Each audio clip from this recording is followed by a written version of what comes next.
Hi, I'm Sally-Shakti, your Star Priestess and Visionary Writing Guide, and welcome to Writing and Thriving for Visionary Writers. And today I am really excited and intrigued to be connecting with and having a conversation with Sarah Brown Haté, who is a women's wellbeing facilitator and bilingual coach, teacher, healer, speaker, author, radio show creator, and host. And she supports high achieving empathic women in leadership, business owners, team leaders, and managers. Today, we're going to talk and dive deep into Sarah's writing. Sarah is a multiple author for multiple best-selling books, and we're going to talk about those, and we're going to talk about the multi-author collaboration process. Sarah's been involved in at least 5 of these collaborations, so we're going to talk about those. We're going to talk about her writing process, the publishing process, and why she loves it so much. So welcome, Sarah. Thank you, Sally. It's always lovely to hear somebody else introducing you, don't you find? So thank you for that. It was lovely. And the Women Wellbeing Facilitator, I think I might actually coin that as well. So thank you, thank you, thank you. I love it when that happens. I know. So, Sarah, I reached out to speak with you because you have been published many times in multi-author collaboration books. So these are essentially, in the old days, we might have called them anthologies. And it's where a group of writers come together and you each contribute a chapter, and then the book is published. That essentially, essential kind of basic overview. You can tell us a lot more about the process. So for myself and possibly my listeners and viewers, I hadn't really been aware of what the process and the purpose of a multi-author book was until recently, at the end of 2023. I met and interviewed a publisher called Melissa Keenan. She was telling me about the concept of multi-author books, and kind of slowly dropped in for me. And now I'm working on a chapter myself for a multi-author book. But before that, I didn't really know much about it. So I would love for you to talk to me and our viewers about what drew you into multi-author book collaborations and how did you get started? Okay, so I have always loved books. I've always loved writing. And one of my favorite lessons at school was creative writing. And I don't even know if that exists anymore because I'm showing my age as well. But I used to love it because that was the only lesson where we were really free to do what we wanted, right? We maybe had a few guidelines, but that was it. And I loved it, absolutely loved it. And then that sort of slipped away when I was a young adult, when I became a mum and had all of my different responsibilities. And I always loved reading as well. So books have always been a massive part of my life. Anyway, fast forward very many years, and I was thinking about how can I bring my message to more people? And I'm sure you know this, Sally, when the time is right, you will see the right person or the right sign or the right message or the email or whatever it is. And what was really interesting to me is that I saw this message on social media in September 2021, and I was immediately drawn to it. And I'll tell you why in a minute. But I was like, I need to do this. It was more than just, like a want. It was really like a soul calling. It was like, this is it. This is your time. And this is how you're going to start writing in books, being a published author, so that one day you can actually write your own books. Yes. Oh, that's really exciting. I like the journey of this, and I'd love to hear more about, what was that call and what called you to the first book that you contributed to? So I journal every morning, or practically every morning. I'm going to be perfectly honest. It's not like every single morning, but most of the time I journal. And sometimes I can write like 5 pages. Some of it's inspired with oracle cards and some of it's pure channeling or just messages I receive and just like run with it. Anyway, so I'd been doing a lot of that for many years and just saw this post, and I can't remember the exact words, but it was something along the lines of, if you are a coach, healer, teacher, guide, and you have overcome a physical disease or illness or something, I need to hear from you, something like that. And the name of the book, which was Evolving on Purpose. And I was just like, oh my God, because I had spent a lot of time, like many of us, finding my real purpose. And that's okay, because I honestly feel that it takes time, doesn't it, to really like connect to our soul purpose, let's say. Anyway, so I was like, I need to contact her. And her is Katie. So I immediately said, I'm in. What do I need to know? And she was like, well, first of all, without talking about like the contract or anything else, you have about 10 days to write your chapter and to submit it. Because Katie had been posting for 3 months and I'd already connected with her. This is the thing. And I hadn't seen any of them. I'd seen none of the posts, none of the posts. So it was really for me, and I'm going all goosebumpy as I'm telling you this, because it's like I needed to see it then. Because my diary was practically free for the following 10 days. So I was like, okay, tell me more. So we had a chat about what the contract would involve. And each publishing house is different, obviously. But once I'd read through the terms and conditions, I was like, I really need to do this. So I was like, I'm in. And that's how my journey started. Incredible. So you wrote your chapter in 10 days. No, No. in 6 hours. I love that. I love that so much, because so often so many people are hung up on how long they perceive that it takes to write anything, especially something important like a book or a chapter. And the more important the outcome seems to be, the more procrastination and perfectionism seem to cloud the picture and actually slow people down. I mean, I know writing can take time. I spent 4 years writing my PhD, and part of what takes the time with a deep dive sometimes is the transformation work that the writing does on you while you're writing, and you're not the same person when you come out the other side. But I can just bet that in your 6 hours of writing your chapter, you were not the same person when you finished it as you were when you started. It was 6 hours for the first one. The second one was a lot more difficult, and I'll talk about that if you want to in a minute. So it took longer than 6 hours. But what I did was, is because I've been living, or as much as I can, by the moon cycles for years as well, for about 3 or 4 years, I looked at the right time in the moon cycle to do this. And I was like, I put it in my diary, and this is the day that I'm going to do it. And I was so excited that I actually woke up at 3 o'clock in the morning. So I was just like, oh my God, I've got to do it. So I was up at 3 o'clock in the morning, cup of tea, headphones on so I wouldn't disturb my husband, put some music on, and just started to write. And as I was writing, I remembered some of my previous posts, for example, that I could bring in as content, or things that I'd written in my journals. And I just sort of brought things together. It wasn't all things that I previously written, but I didn't really know where I was going to go with it, put it that way, until I started to write. And then it just literally flowed. So I did it in 6 hours. That was the draft, because obviously then, you need to proofread it and then go back to it and tweak it and everything else. But yeah, so in 6 hours, so like by 10 o'clock that morning, 9, 10 o'clock, it was done. I was just like, this is fantastic. That's such an inspiration, I think, for so many people. And also for our viewers, are super interested in moon phases and cycles. I do an astrology video as well. So what for you is the perfect time of the moon phase to get your book written, or to get your chapter written so effectively and productively? I think it depends on individual people, even though we do have the moon phases to help us. If I remember rightly, it was around full moon, simply because that's when the energy is really potent for me. Now, it might not be the same for other people. I do know other people who really don't like full moon, and it's more new moon.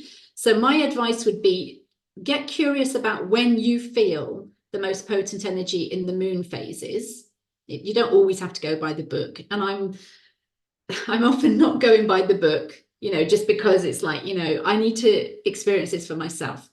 But that's what it was. I looked it all up and it was like, yeah, plus I've sort of dabbled in numerology as well. So it was like a very auspicious day for me because my number is 3. So I can't remember the date, but it was probably a multiple of 3, seeing as it was September, right? So it all lined up.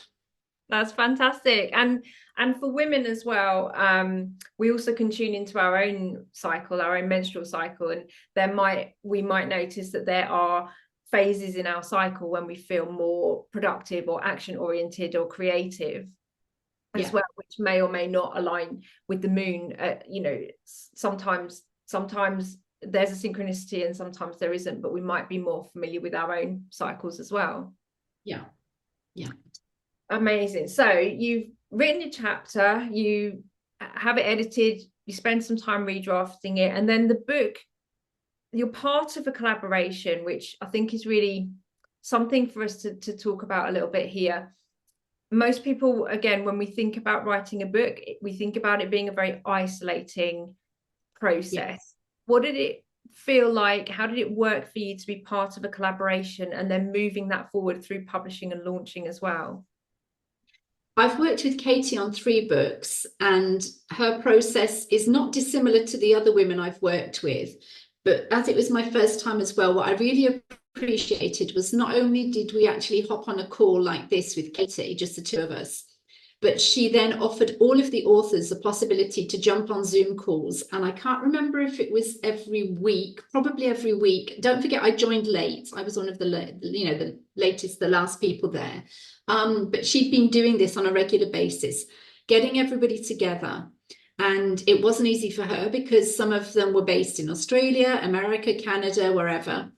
I'm in France, which isn't too far from England, but, you know, time zones and all the rest of it. So Katie was really wanting us all to come together and to meet each other online as well, which I think is lovely, to also share our experiences, to share our feelings, our doubts. And it's like, oh my God, I've written this. Can it actually be published? You know, I'm having like panic attacks sometimes because I don't want people to read it. Well, I do, but I don't. And there was all of this going on. So it wasn't isolating at all. I mean, obviously the writing part, you do it on your own.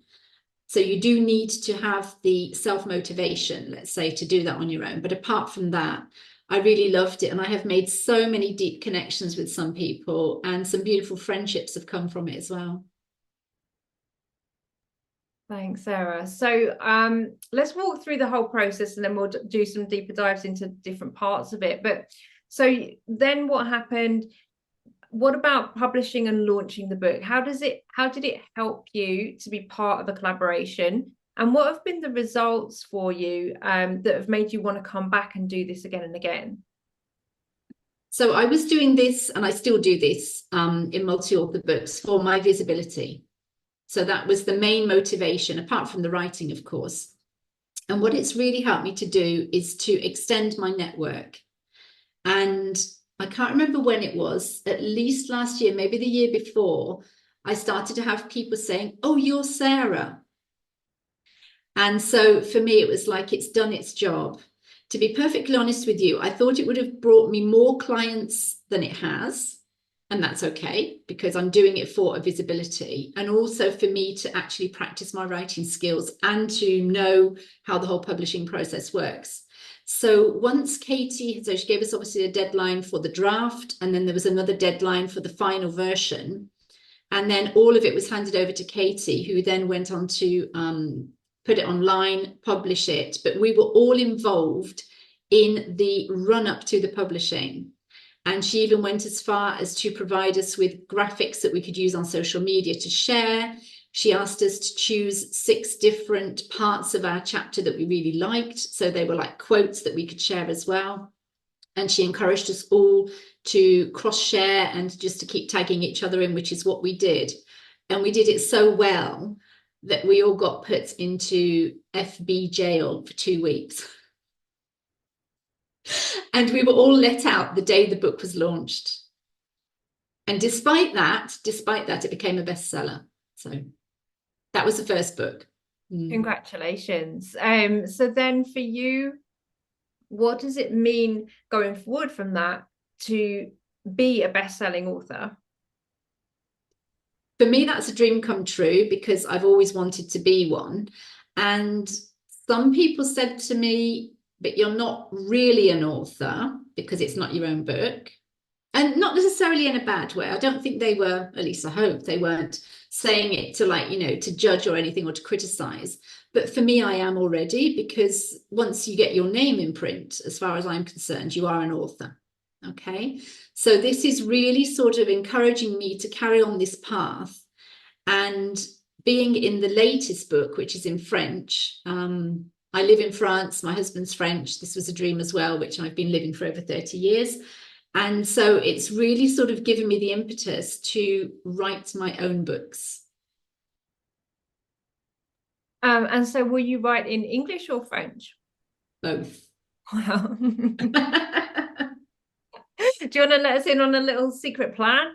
There is no plan because this was literally hatched this week. So for now, I've been sitting on it because I can be quite stubborn when I channel these messages, and maybe you can too, because I'm like, either I don't feel it's the right time, or are you serious that I really need to focus my time and energy on this rather than having more clients or whatever.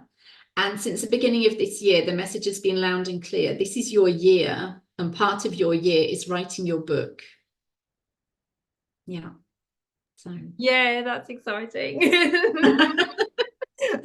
So watch this space, everyone. exactly. So Sarah, you mentioned making connections through the book. I'm imagining that a lot of those connections come from the collaboration process. Have you had contact from readers and people who have reached out to you who've read your chapter? Most of the people who bought the book are already in my world. So definitely, yeah, I've had feedback from them. And a lot of them have said, when are you going to write your own book? So that was also, that's been like going on for over 2 years now as well. And I'm just like, yeah, I will, but one day. And so that day has come. So yeah, please do watch this space. I haven't started yet, but I have a pretty good idea of what I'm going to do. But anyway, so yeah, I got people reaching out through that, definitely, and saying sometimes how much, maybe not the whole chapter, but a specific part of the chapter had meant to them. And it helped them to realize that they are definitely not alone. And that's what I want when people read my books or my chapters in books. It's like, we have all of this wisdom, all of us, I believe, have all of this wisdom within us. And there are different ways of sharing it with people. It just happens for me that my favorite medium is reading and writing, so, and speaking, to be honest. That's why I do my radio show, but that's a totally different thing. So I mean, yeah, it'd be great to talk about the power of storytelling. Let's go there and just talk about. So you mentioned doing this for visibility, and there's a two-way relationship that's created there, isn't there? Because you reach more people, you become more visible. That creates more openings for you in terms of the people that you're able to support through your business. But they get something back from that exchange too. The women and the people who read your story, your chapter, they are receiving some form of whatever medicine it is they need to receive in that moment that helps them to feel that connection with you and then to reach out. Do you want to say something more about that? Yeah, and I love that you've said that, because I mentioned the power of words and medicine and being a medicine woman in the second book, which was really difficult for me to write, because at the time I was struggling with really embodying who I am, because I wanted to, but there was like the inner voice saying you can't. And a lot of the reasons are in my chapter in that book, which was called Entangled No More. And it's all about releasing yourself from a toxic relationship or many toxic relationships. And it took me a long, long time to write that. I knew as soon as I'd written the first book that I wanted to be in the second book. But I said to Katie, it's going to take me time. And she said, well, you're the first or second to sign up this time, so you have more time. But it really did. And I was probably one of the last to finish, because I went to write a bit and then I was like, oh, this is getting too close to myself and my heart and my pain and my trauma. So I'd have to step back and then sort of, do a lot of self-healing with that. And I can do that to a certain extent simply because of the modalities I use. reached out to people from time to time to get help too. I did a past life regression, for example, during that writing process, which helped me immensely, because it also helped me to really like embody what I'm here to do in this lifetime, for sure. So I talk about the power of words in that chapter, and I was taught that words were weapons, because I am an extremely sensitive, empathic person, and those are mainly the people who I work with. And so when you're on the receiving end of very spiteful words, very vicious is coming to mind. Okay, I think that's a bit strong, but that's what they've said. Okay, so vicious messages from people who are supposed to love and care for you, that can be so, so damaging. So that particular chapter, it's funny, it's one of my favorites, and it's also one of my most difficult, just because of how cathartic that whole writing process was for that. Wow, thank you for sharing that, Sarah. Yeah, I call it the author alchemy. It's the deep dive into the underworld that we all go on when we are writing a project, especially a project like that is doing a lot of work on us as we work on it. And I think that maybe it doesn't always have to be like that. I think it is a lot of the time when we're working in these fields and we're supporting people in the ways that we are, and we're opening up new possibilities for transformation and healing through the work that we're doing, and that always has to start with the self. So the deeper the medicine that we are here to share through that particular piece of work with our readers, the deeper dive it sends us on, because that's how, I mean, for me, you said words are weapons. I totally understand and agree that that's how they've been used, but words are vibration, words are frequency. And so of course, if you're empathic, you can feel them, not only that they have meaning, but that we feel how they resonate in our bodies. And so I would say when we go on a deep dive like that in the writing, our readers also feel that, and it can catalyze really some deep medicine, some deep healing and deep transformation in our readers, just by reading those words in that chapter. Exactly. And that was probably the chapter that I got the most feedback from. And yes, I did say words are weapons because that's how I'd been taught, let's say. But now I know that they are also so powerful, and they can heal. And I totally agree with you. Every single word that we speak also has a resonance and a vibration. And that's why I've actually slowed down how I speak, because I used to speak a lot quicker than this for various reasons. And over the years, I've also needed to slow down to really allow all of the words that need to come through, a bit like channeling, I suppose, but to really come through. And when we write, we can always go back and just like erase everything. When we speak, it's done. And so what I'm talking about in that chapter is the words that were spoken more than were written. Most of it was spoken, because this is what we all need to remember as well with the spoken word. I know we're talking about writing here, but this is really important to me. The spoken word will always leave an impression on somebody, maybe even more than the written word, even though we can go back to the written word. So whoever's watching this, just be very, very careful with who you surround yourself with, but how you speak, and also how others speak to you. That's all. Oh, I love that. And it's a great encouragement for me to slow down as well, because what I felt when you were speaking to me just then, and maybe our viewers and listeners might have felt it too, is that slowing down actually gives more time for the words to land in the body as well. So I think they can have much more impact, much deeper impact, when we slow them down and give them that opportunity to land, so that people can feel what we're saying. I mean, I don't know if there's research about this. I'm just thinking about it now, but there's obviously a lot of research about 80% of our meaning being communicated through body language. before any, you know, without words or the overlay of spoken language or verbal language.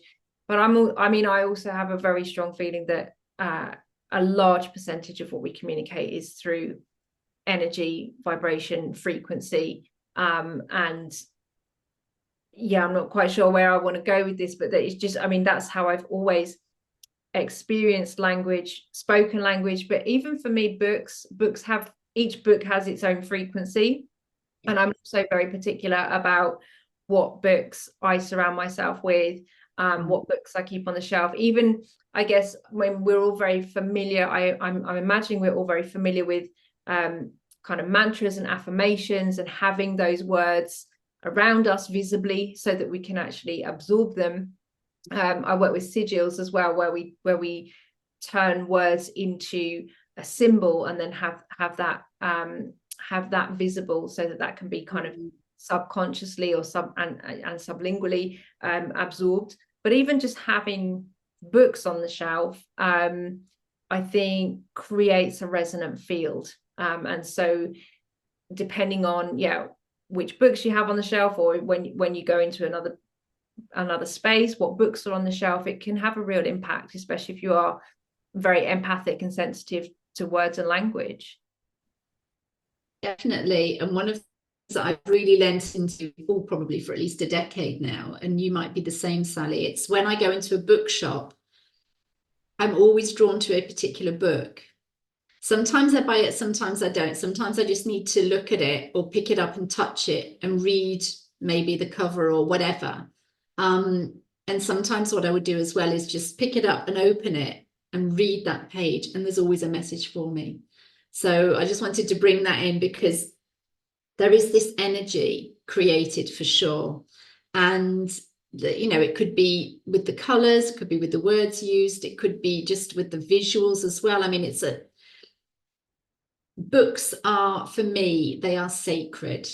They are sacred. And I realized when I was doing the past life regression, that one of the times in my life I was very well known for what I'd written, and all of my books got burnt. It's powerful. And also, I think a lot of the healing that you were moving through in order to get that next book out.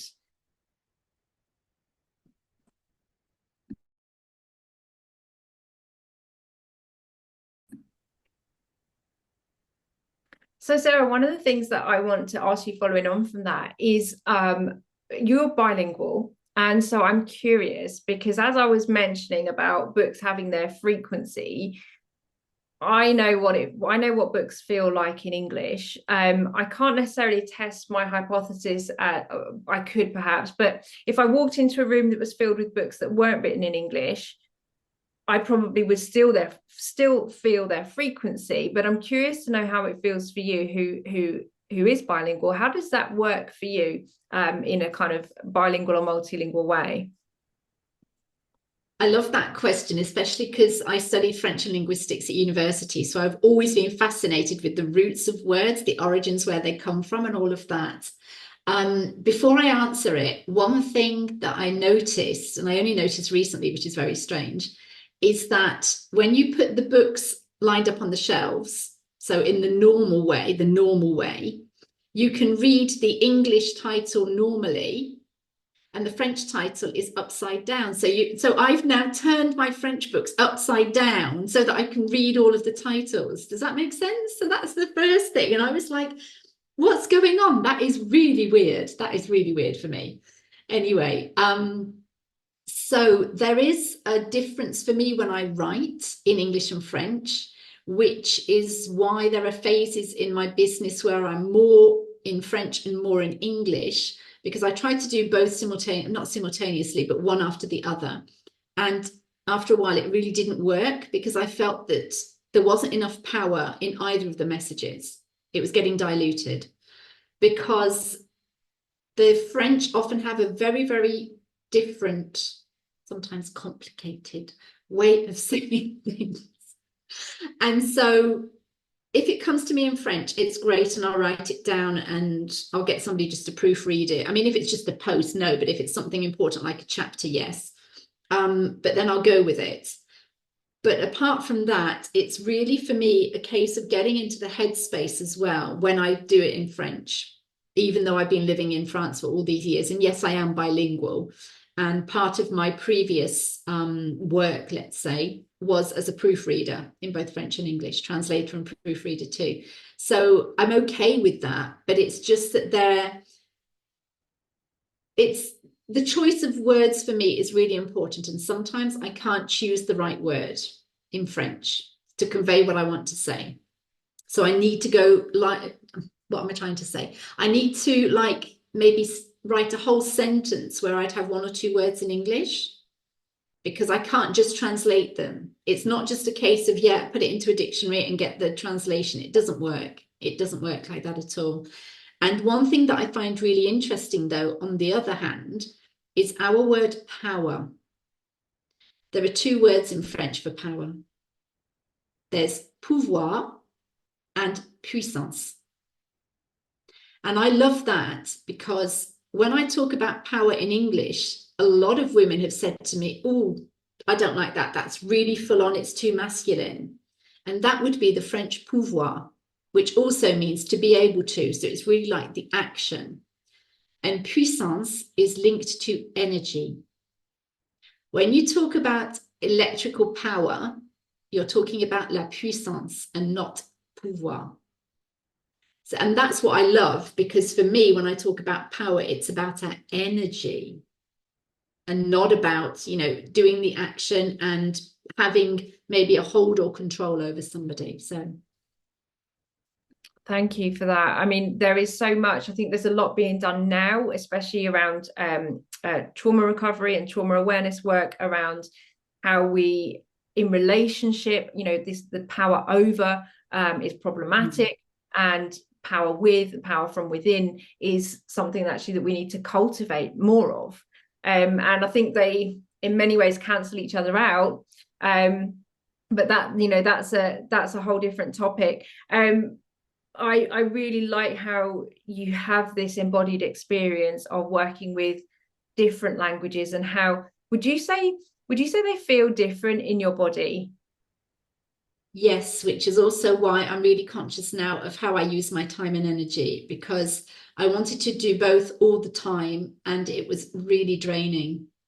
And at one point it felt like I had not a split personality. I wouldn't go as far, and I wouldn't be, you know, I don't want to mean to be flippant when I'm saying that, but I was just like, no, I need to focus, like I said before, about where my energy is taking me right now. So yeah, definitely.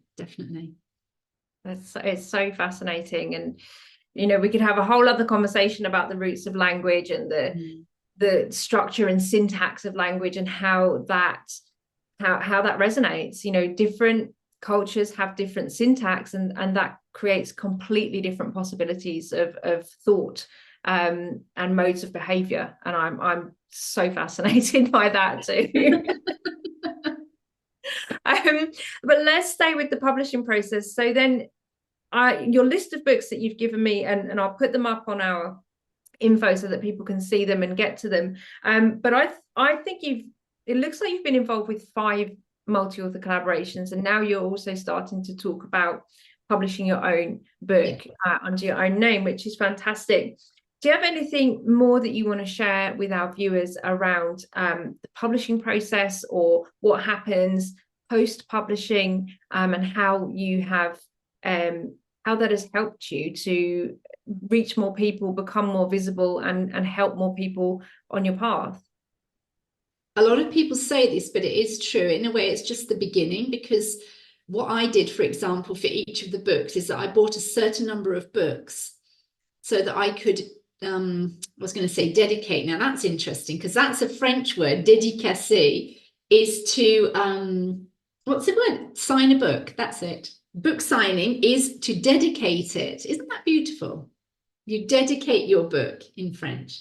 Anyway, so no, I do dedicate my books, but yes, so I always bought some of each of the books so that I could then sell them on with the dedication. There you go. It has to be a dedication with, I've signed it. There's a private message for you.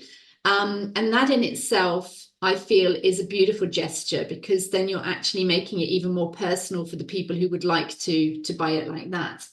But as I said, it's the beginning of the journey, because then the book becomes also a tool that you can either reference, and I've used my chapters now to help me with my content and to help me, like, just even sometimes with my coaching and the mentoring and the healing that I do. So thinking about the process, it's not just the book, and it's not just being published, and it's not just if you can have a best-selling book, it's everything else that's around it. And it does become a wonderful tool. And it's beautiful to see the books that are out there and to know that I am in some of those books. It's, for me, it's like contributing to make the world a better place. And that is the title, more or less, of the latest book, which is in French, and that translates to Inspiring a Better World. So. And how far are you in that process of writing this next chapter in French? It's finished. The book came out a couple of weeks ago, and we are celebrating it tomorrow because it's International Women's Day on the 8th of March. And the person who actually created the book lives 5 minutes down the road from me. She invited me. This was interesting as well. I wasn't invited per se for the 4 books in English. I actually contacted the women and said, I want to be with you, and that was fine. But the woman here in France knew me and invited me to be part of the book, which was lovely anyway. That came, you know, from the heart. So to be very, very precise, we are getting together with some of the authors, because there's 17 of us. Not everybody lives locally. So the ones who live locally and can come, we have got space in a local bookshop, which is very well known here, for 3 hours tomorrow afternoon, where we can dedicate or sign our book. And then in the evening, we've rented some space in a beautiful restaurant in the city centre of Toulouse, which is near where I live. And that will be a private cocktail evening where people are coming to see us, to ask us their questions, and just to share in the joy of this book. How wonderful. That's absolutely beautiful. I hope you've got a lovely cocktail dress for the party. I wouldn't go as far as say cocktail dress, because that isn't me, but I have a beautiful dress. So yes. That's such a great thing. Will this be the first time you've actually launched a book in person as well, in that way? Yeah. Hope you have a wonderful, wonderful time. By the time this video is available to our viewers, obviously the book will be available to them online as well as all of your other books, which I'll link to in the notes. So as we come to a conclusion, Sarah, is there anything else that you would like to share with us before you go today?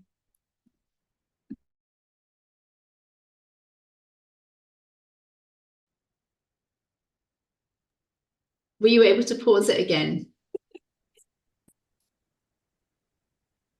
Thank you so much, Sarah. Just before we complete our time today, are there any more insights, nuggets, reflections, or inspirations that you want to share with our viewers about your process writing and publishing your books?